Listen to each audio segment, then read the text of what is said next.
सद्गुरु श्री ब्रह्म चैतन्य महाराज गोंदवलेकर, इनका प्रवचन 14 दिसंबर। नाम लेते समय मन में एक परमेश्वर ही हो। सच में भगवान को हमारे प्रेम के सिवा दूसरे किसी की भी आवश्यकता नहीं। वो प्रेम अंतःकरण से आना चाहिए, परंतु परमेश्वर के प्रति सच्चा प्रेम ही उत्पन्न नहीं होता, ऐसा अपना अनुभव होता है।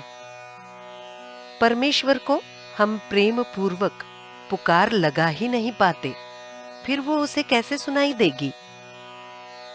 सहवास से प्रेम बढ़ता है। रेलगाड़ी के 4 घंटे के सहवास से यदि प्रेम उत्पन्न होता है, तो नामस्मरण से प्रेम उत्पन्न क्यों नहीं होगा। देह से अनंत जन्मों का सहवास होता है, इसलिए देह पर प्रेम पैदा होकर देह बुद्धि आती है।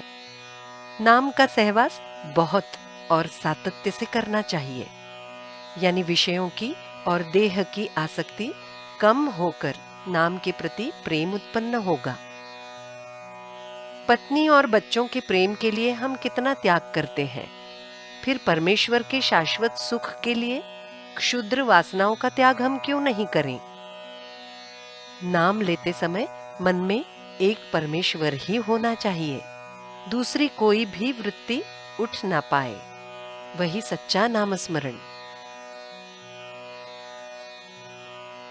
विकार ये मूलतः त्याज्य नहीं होते, वो भगवान ने ही तो दिए होते हैं, इसलिए उनका जीवन में योग्य स्थान होना ही चाहिए। किंबहुना व्यवहार में विकारों की आवश्यकता होती है, परंतु विकारों पर अपनी पूर्ण सत्ता यानी नियंत्रण रखकर उनका उपयोग करना सीखना चाहिए। विकार हम पर नियंत्रण न करें। मान लो राजगिरा यानी रामदाना और मूंगफली के दाने मिल गए और उन्हें अलग करना है, तो उसमें से एक निकालें तो दूसरा अपने आप बच जाता है, और उसमें बाहर निकालने के लिए जो आसान है वही हम निकालते हैं। उसी तरह आसान ऐसा भगवान का नाम हम लेते जाएंगे तो विषय अपने आप अलग पड़ जाएंगे। मूंगफली के दाने निकालते समय उसमें थोड़ा सा भी रामदाना लगा हो तो हम उसे झाड़ देते हैं। उसी तरह भगवान के अनुसंधान में न चाहकर भी थोड़े तो विषय आएंगे ही, परंतु वो यदि हम चाहत से न भोगें तो हमारे लिए बाधक नहीं होंगे।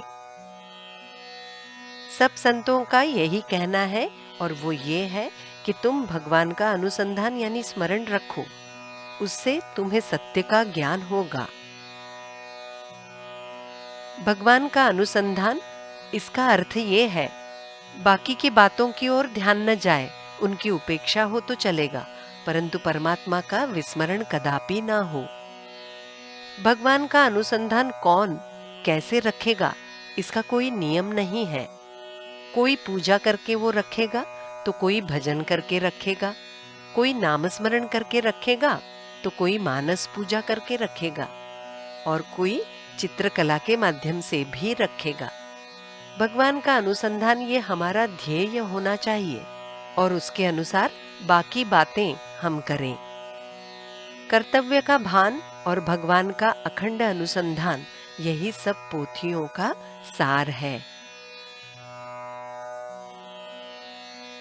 मुख में अखंड राम नाम, अंतर में हो अनुसंधान, इससे ही सारा परमार्थ जान।